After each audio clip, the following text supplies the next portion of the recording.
أهلا ومرحبا بكم متابعينا الكرام. في هذا الفيديو سوف نعطيكم حظوظ منتخبنا اليمني للتأهل إلى ربع نهائي كأس آسيا تحت 17 سنة وإلى التأهل إلى كأس العالم تحت 17 سنة في قطر 2026، وسنعطيكم الوضع وكيف نظام البطولة.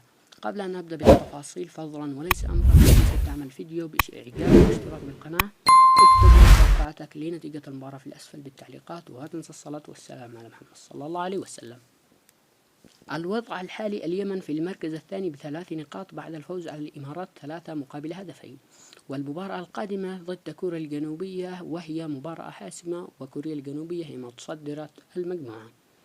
أما بالنسبة عن نظام البطولة تضمن 16 منتخب مقسم على 4 مجموعات، ويتأهل الأول والثاني من كل مجموعة مباشرا إلى ربع النهائي، والمنتخبات الثمانية المتأهلة تضمن التأهل لكأس العالم تحت 17 سنة في قطر 2026.